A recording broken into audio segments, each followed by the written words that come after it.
Hello and welcome back to another installment of Fodder. Today we are talking Jurassic World Alive, and more specifically we are talking about one of the biggest memes in the game, Stygidaryx. Yes, it's bad. Or is it? If you don't follow GamePress, I'm going to put a link down in the description below. Make sure you go check out their article, because one of their alliance members is named Dadjokes, and he loves Stygidaryx. In fact, he's probably the utmost authority on Stygidaryx. Every time they are working on their tier list, he thinks it should be a tyrant, and everybody tells him, go away. And then he says, no, really? And they say, yeah, no, really, go away. That's pretty much how that goes down. But he did a write-up on their website, link down in the description below, that makes a case for how Stygidaryx can be a part of a well-rounded team. And in his write-up, he talks about the two optimum ways to use Stygidaryx. Now, the reason why Stygidaryx has been a meme is because it's a little bulky, it has no attack, and while it has decent speed, it's not fast enough, if that makes sense. But there are a couple ways that you can use what it has and the new ability that it got out of 1.12 to your advantage. So what is the new ability that it picked up? And at first glance, you're going to say, that makes no sense. Stygidaryx picked up the no escape passive, which is when your opponent attempts to leave, swap prevent for one turn. How this plays out and how it looks is what's going to happen. Your opponent tries to run, a big red circle is going to come around it. It's going to pop up the graphic that says no swap. Stygidaryx is going to get to do its move. Your opponent basically loses their move, which is all fine and great, except we've already discussed that it's not really great at anything except for absorbing hits.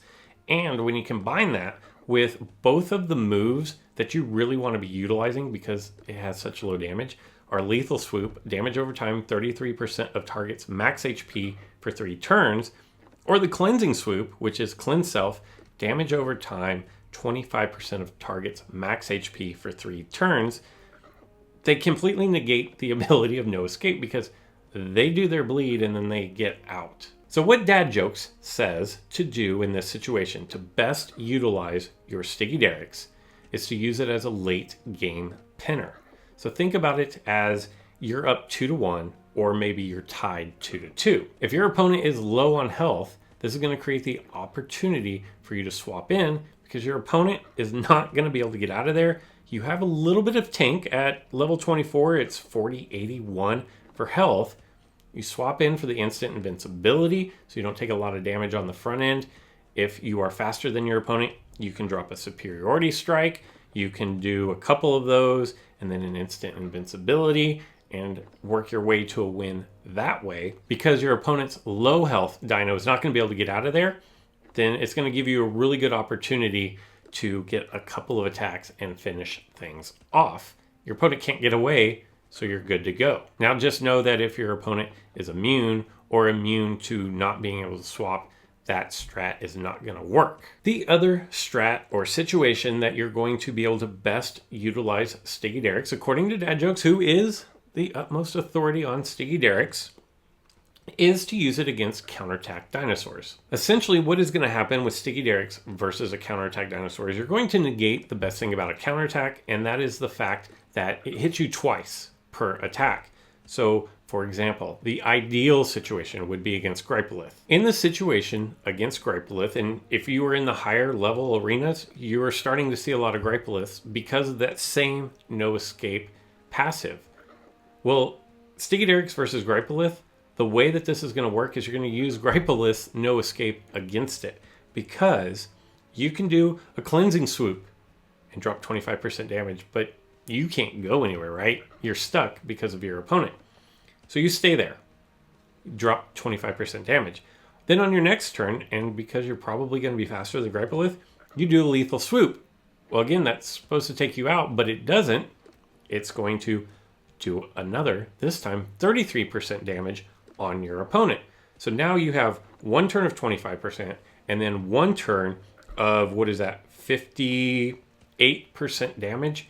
Your Gripelith is pretty much, your opponent's Gripelith is pretty much dead at this point, but they have that awful regen. So they regen, redo their health. They still can't go anywhere. You rinse, wash, repeat.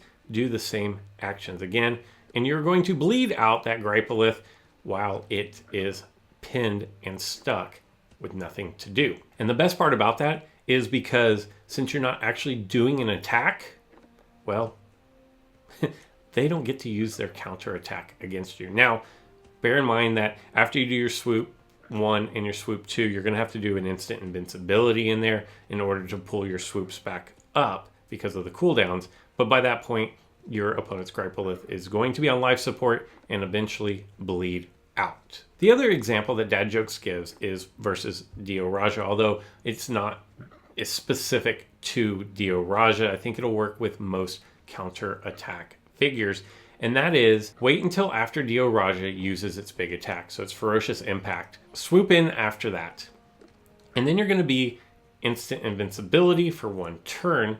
Your opponent can't really do anything other than go for Superiority Strike. Well, what's going to end up happening is that's going to make Dio Raja faster.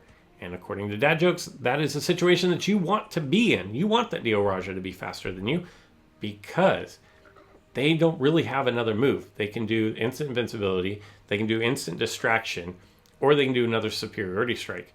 But that's fine because what you're going to do is they're faster, they have to make their move. They can't leave, so they make whatever move they're going to make, which is fine. You have your instant invincibility shield up. So you do a cleansing swoop, whoop, drop 25% damage and get out of town. If you look at your deck and play it so that you have a faster than Dio Raja, and most counterattack dinosaurs are pretty slow, then whatever you swap into is most likely going to be faster than the Dio Raja. Here's the great news. As long as that swapped into dinosaur isn't pinned because of their passive, you can swap right back into Stygidaryx on the next turn. And because you're faster than Dio Raja at 128, Dio Raja's still pinned there. So it's going to bleed out again, and you have another instant invincibility. He's going to be faster than you. Rinse, wash, repeat until that Dio Raja bleeds out, just like the Gripelith. Now look, I've used Stygidaryx a few times in the battle arena when it came out in 1.12 with this new move, and quite honestly, I found it to be very situational as far as when it actually worked or did not work. And truth be told, with no boost, it's hard to judge an adequate or fair opinion against it because everything is boosted in the higher arenas, and so it makes it really difficult to gauge, is this really a good strat or not? But you know what? Dadjokes is level 30, and he has boosts in it. And it's not going to work all the time. You do actually have to have your team align up just right. But if you can pair a Stygidaryx with like a Monostego, or with a Smilonimes, or with a Thiocolitator, or some of these others, like the Quetzalryan, where you do the bleed, you swap out. Well, if you stun your opponent, then they can't do anything, and they're going to bleed in extra time, and then you swap right back in. That works out really well. You can swap into Thia, which is going to reduce your opponent's damage. You can swap into a counterattack dino of your own, so then you get extra attacks. So a lot of ways to work this out. You just have to really be strategic. Do I think Stygidaryx is a tyrant?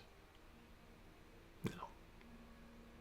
But I do think a figure like Stygidaryx is definitely necessary to complete a well-rounded team.